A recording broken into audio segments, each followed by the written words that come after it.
So what do we have? To have a disease, it's kind of that magic spot in time in your garden where 3 or 4 elements all have to come together for you to have a disease. One of them is you have to have what we call a susceptible host. You have to have a vegetable that can obtain or get or catch the disease. You have to have the pathogen somewhere in your yard or nearby. And then the other part is we have to have a favorable environment. And that usually is influenced by temperature and the amount of water in the air or in the soil. And with all that, you still won't get a disease unless there's time for the disease to develop. So we're going to cover that. So the critical part of this is time for the disease to develop. You might have the fungal spore on the leaf, but it may be too dry for it to sporulate and put a hyphae in and cause the disease. Or there might be enough moisture, but the moisture dissipates before that fungal spore has a chance to grow and infect the plant leaf. So that's what the disease triangle is all about. So in terms of variety selection, absolutely the best defense you can have is growing disease-resistant varieties. These are usually listed in catalogs as F1 hybrids. Means it's the first generation after breeding 2 parents together that have disease qualities in each of them. The offspring get the best qualities from both parents, so that usually references disease resistance. So when you're looking in the catalogs and you see a tomato variety and there's about 20 initials behind it, each one of those sets of initials references a disease resistance. So it's the easiest way for you to manage diseases in your garden is to just start out with disease-resistant varieties to begin with. And the other part that goes along with disease resistance is the fact that as a hybrid, it usually has more vigor, it will produce more, it will yield better, the quality will be better, and it will be a more vigorous, robust grower as a plant itself. So there's lots of other benefits to having an F1 hybrid.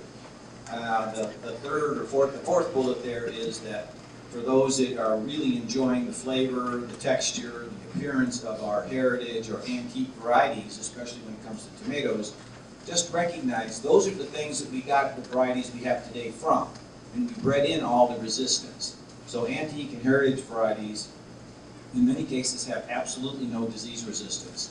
So if your garden's clean to begin with, and you haven't had any issues in the past, growing the antique or heirloom varieties is perfectly okay. The trick today is we're looking at, and you may have seen it in catalogs or maybe even tried it from a garden center, is they are taking these very susceptible varieties and grafting them on to roots from a disease-resistant variety. So the disease-resistant rootstock imparts the disease resistance into the top. So that's one way we can do a lot better with our antique or heritage varieties.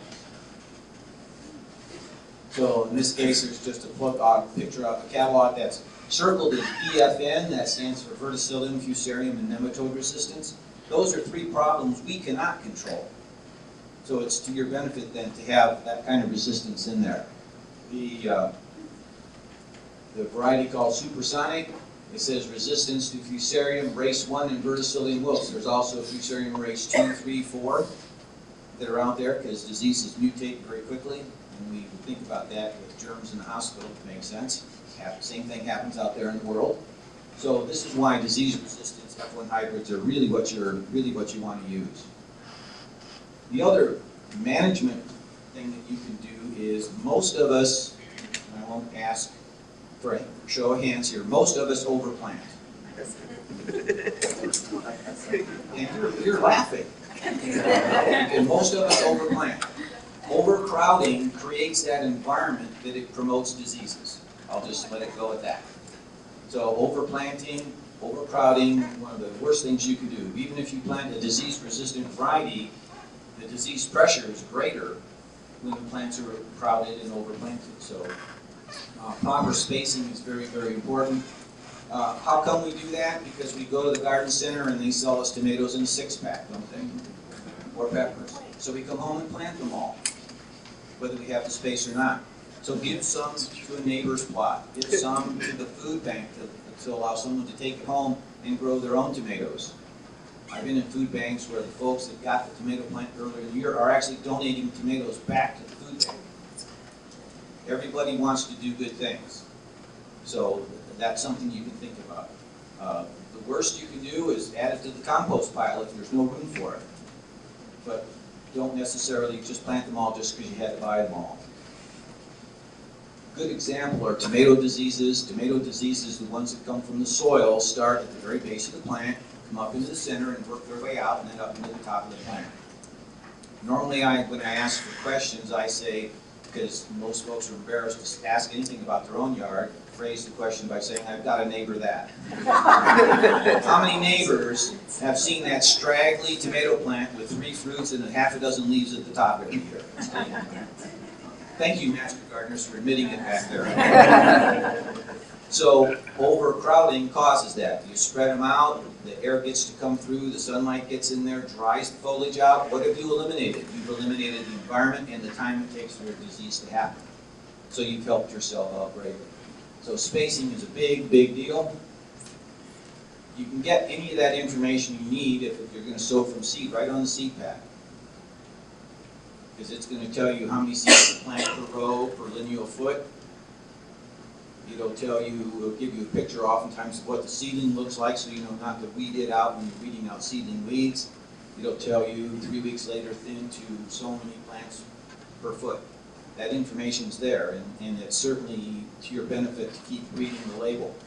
One of the other things we have a habit of doing, we take the garden stake and stuff that envelope on the garden stake and walk away. 3 weeks later, the ink is gone and you can't tell what you did. So put that information somewhere so you can find it later. One of the most dramatic things for a garden to do is thin. You will have better radishes, you will have better carrots, you will have better bib lettuce. All your vegetables will perform better if you go ahead and thin. It's a hard thing to do, but it's an absolute necessity.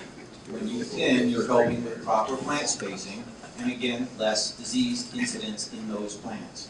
So thinning is a tough thing to do, but one that's very necessary. And I will at this point have to share a joke.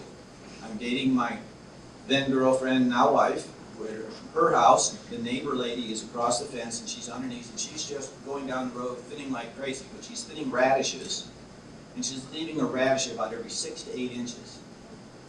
I couldn't contain myself, so I asked, why so far apart? And her reply was, and this is an honest story, well, they grow in bunches, don't they?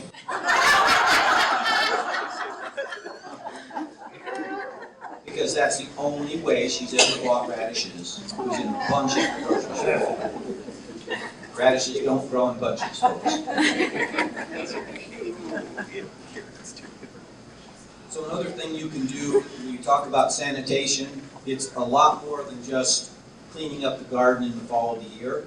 It's sanitation just before you plant, and I know these pots here have gone over and they're ready to rock and roll for you.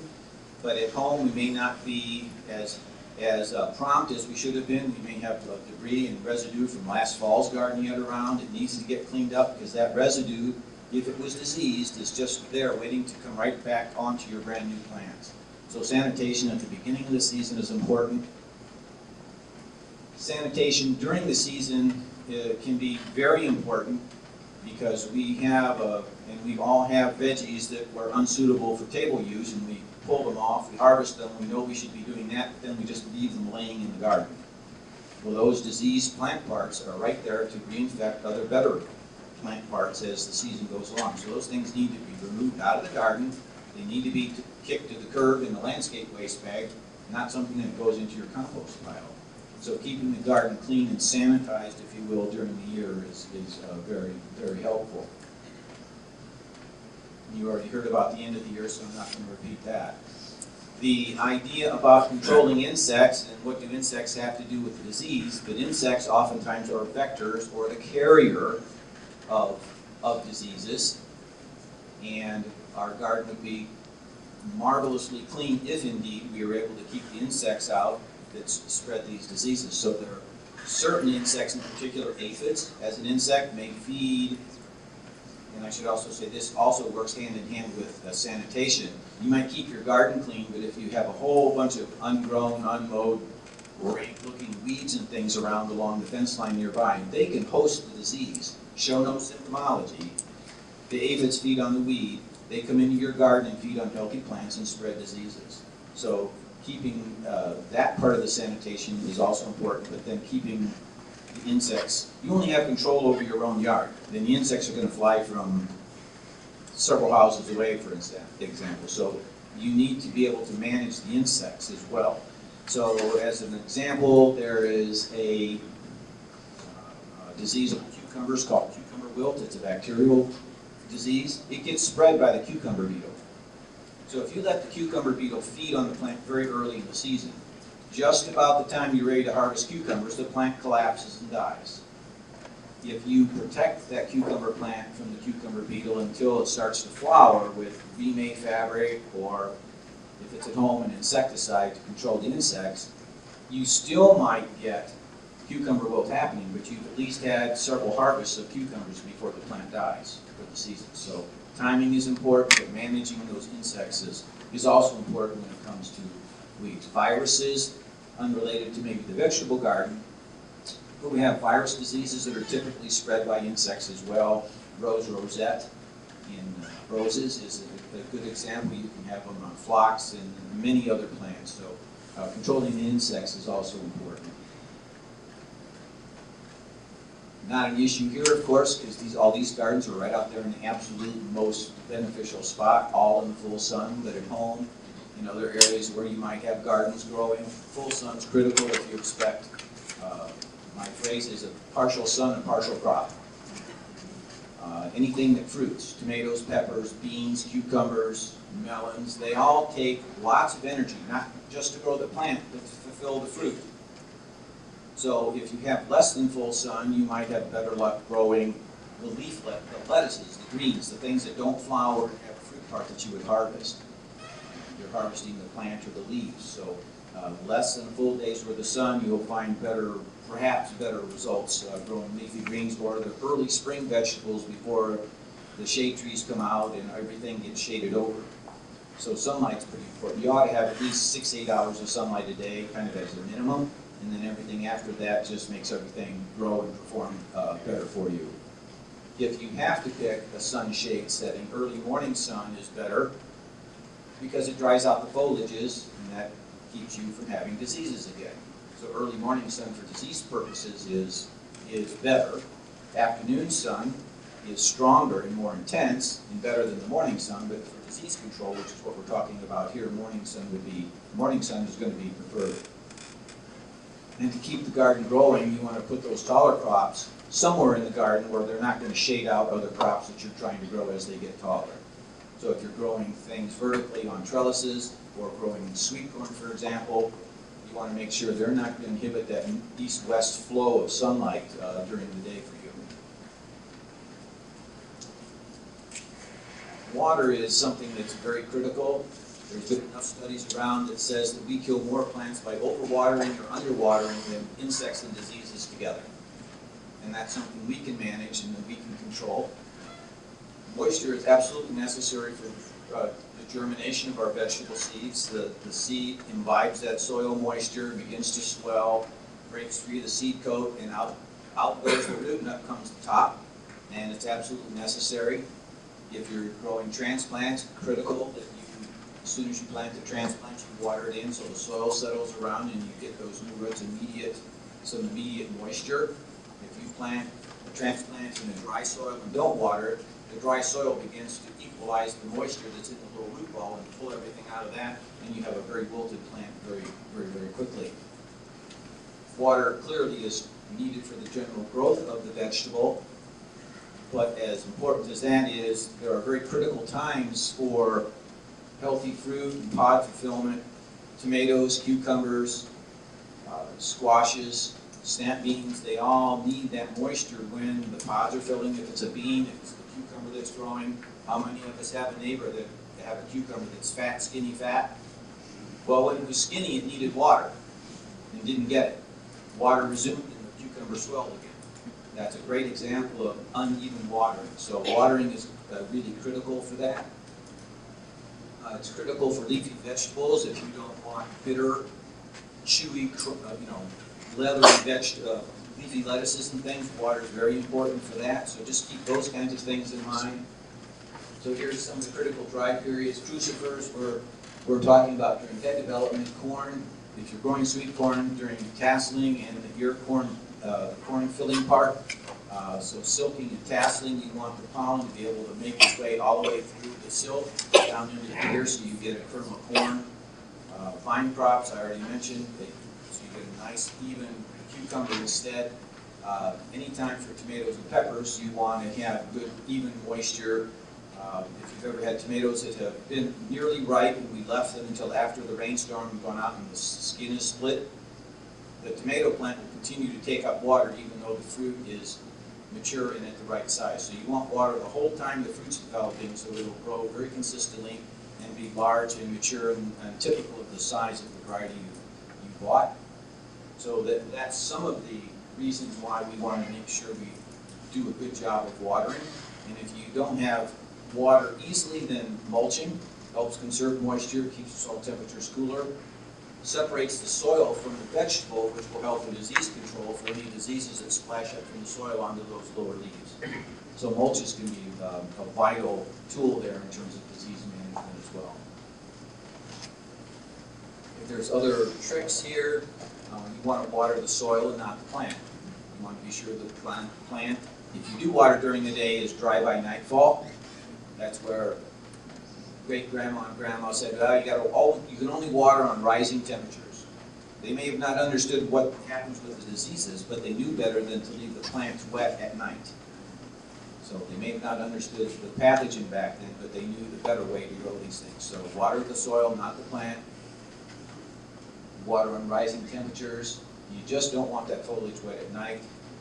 And the other part of this is you don't want to go into the garden after you've watered if the foliages are wet or after a rainstorm. Because you can spread the pathogen on your pant leg, your hoe, your four-tine deer, your pruners by working the garden when it's wet. So we want to do that. So work the garden, and when we're talking about watering, don't go back into the garden until after the foliages are dry. I kind of hinted at mulches already here.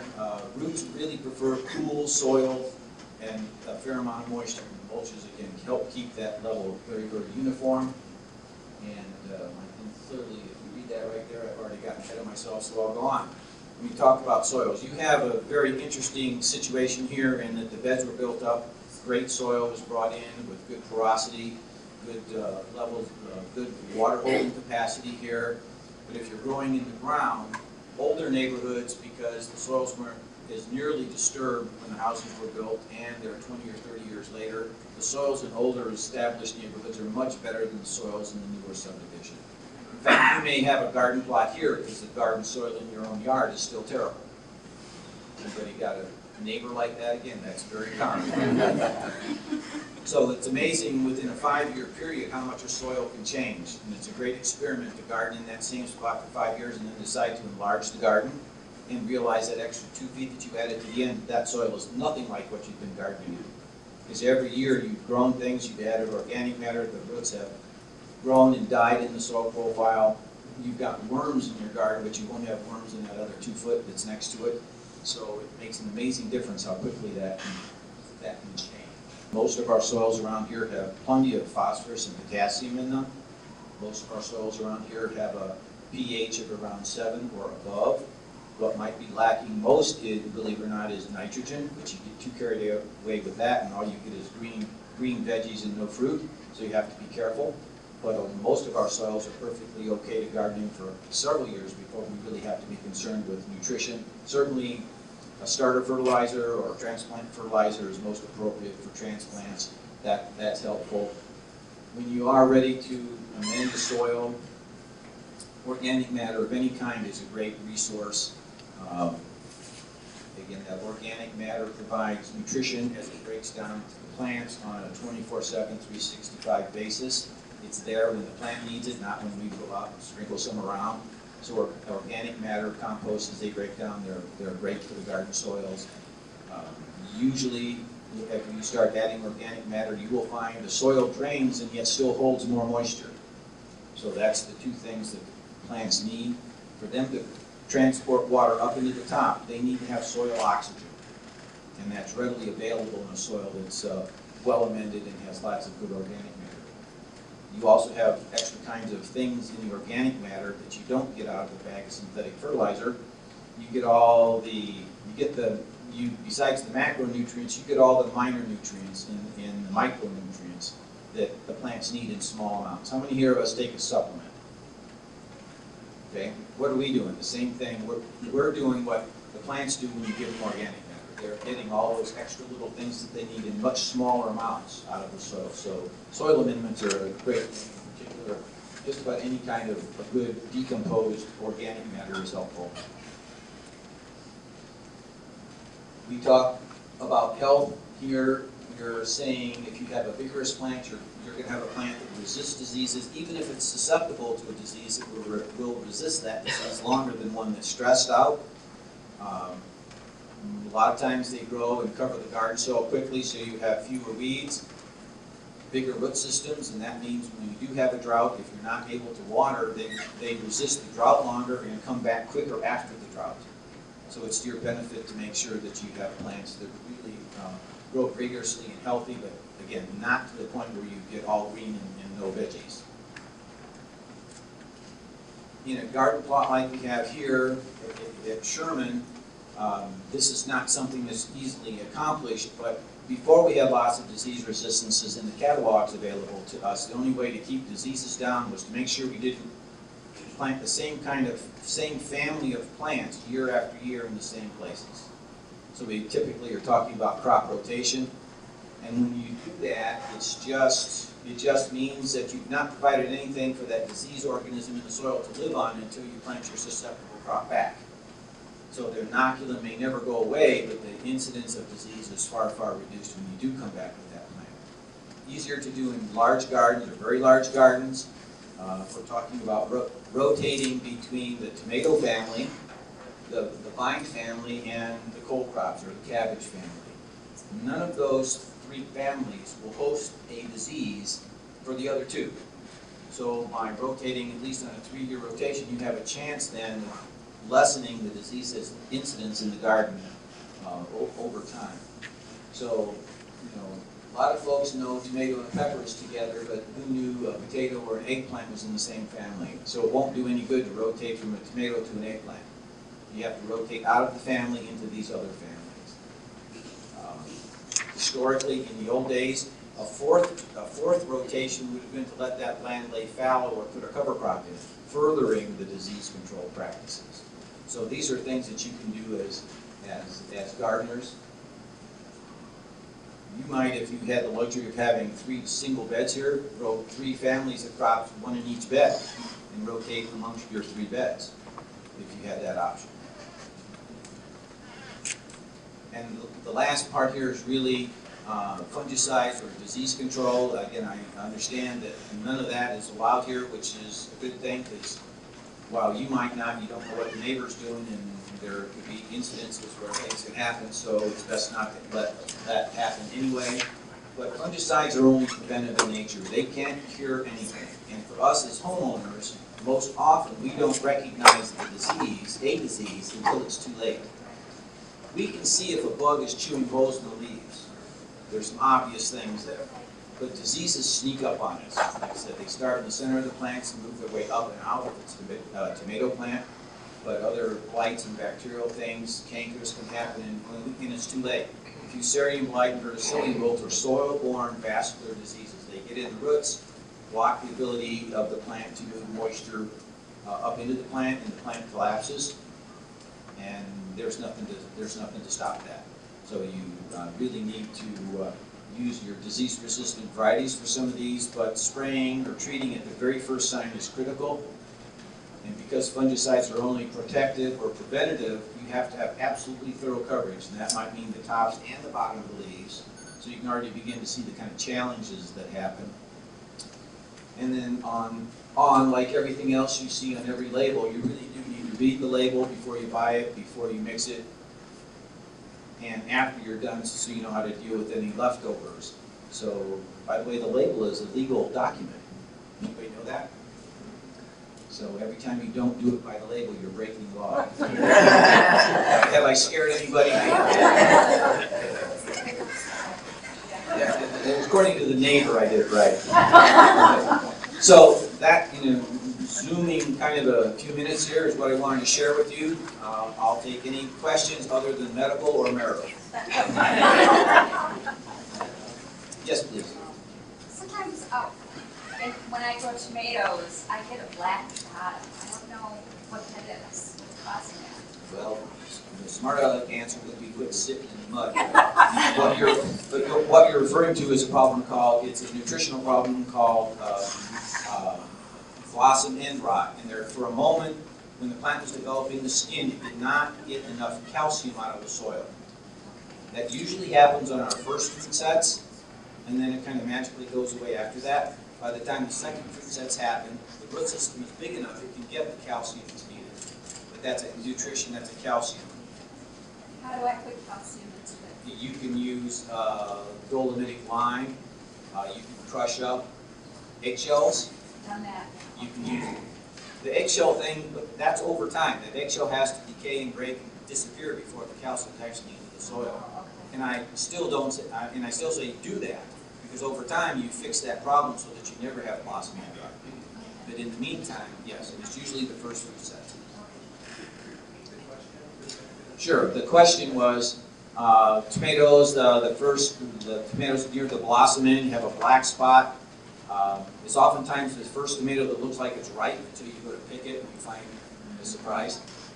The tomato plant knows not to finish that fruit off because it's an unhealthy fruit. So it tries to hurry up. So anyway, blossom end rot, that's a lack of calcium at the time when the fruit skin is. We have calcium in our bodies everywhere, fingernails, bones, teeth. Without it, we have the same problems, brittle bones and other things, osteoporosis. Well, plants have the same problems with fruit, especially tomatoes, in the outer cell wall. So it's calcium that's lacking. Yes. Other questions? Yes, please. Way in the back. How do you get rid of hookworms on tomatoes? How do you get rid of? You probably think, or the common name is hornworms. Hornworms. Hornworms. Okay. How do you get rid of hornworms on tomatoes? The easiest thing to do is go out with a tin can and pull them off and throw them away, and bury them, or throw them on the ground, step on them, and then bury them. Which you can only kill something once, I found out. If you allow, so it's also called tobacco hornworm. It's, again, tobacco is in the same Solanaceae family as the others. A moth comes along and lays some eggs, and you just got to observe them. You got to be aware, and you can be 6 inches from it in the plant and not see it because it's the very same color as the stem of the plant. During the day, they have a tendency to hang out on the stem. They'll feed at night. And you know you got them when you come out, and the plant's about a foot shorter the next morning. Yes. So the best way, the easiest way is biological. Just go out and pick them off. Other questions? How about those wonderful little beetles that seem to like my grapevines? Okay. They just seem to like start a couple of years ago. I don't know if anybody's had them. Grapes are, the bug we're probably talking about is Japanese beetles. Yeah. That's what And they were told me. fierce in numbers until, give or take, 2012. We had the drought. And not unlike every other insect, those kinds of bugs have to physically dig a hole in the ground, turn around, lay an egg, and then there has to be enough moisture in the soil so that when the egg hatches, there's enough grass roots and other things for it to eat. So we lost a lot of the population, but they didn't go away. So it's still the Japanese beetles, and you can, in a more natural setting, go ahead and net the grapevines with an insect net around it and just physically keep them out. Okay. There are sprays that you could use. The sprays we use in ornamental work most likely cannot be used in the fruit and vegetable side because we eat them. And so nothing's systemic, so you're looking at contact sprays, contact treatments. And that's kind of we don't know what the population is going to be this year. But it really got knocked down because of the drought. It got knocked down because in our really cold winters that we've had, where's the Japanese beetle come from? Okay, next to Grant's Tooth. And it naturally only goes down in the ground approximately a foot over winter, compared to our native grubs, our native beetles that go down 24 to 36 inches and escape the frost. So if those beetles get frozen, the larvae get frozen, they're also dead. So we've had the drought and a couple, pretty crunchy winters, and that's helped as well. But there's always some that survive, so we just don't know how bad it's going to be. So I just have to Be aware, as soon as you see them, start to net them. The Japanese beetle traps do work. Recognize that it's a pheromone and you're attracting into your yard beetles from the neighborhood. So here's another treat. If you're going to get a Japanese beetle trap, give it to the neighbor. That same neighbor that's been bothering you. Other questions? What about like the deer and the other little rabbits? Rabbit, if you buy an honest to goodness rabbit fence is very good at keeping out rabbits. Chicken wire does not keep out a rabbit. It keeps out the adults, but not the little cute bunnies, because they can scoot right through that hole when they're a baby. So you need to actually use real, what's called rabbit fencing, and you can buy it. The holes are much smaller at the bottom and open up as it goes taller, so the baby rabbits can't get through. And So, the deer? not so much, unless you can put up penitentiary grade fencing. They'll jump over 6 feet. I think my time's about up. Thank you so very much.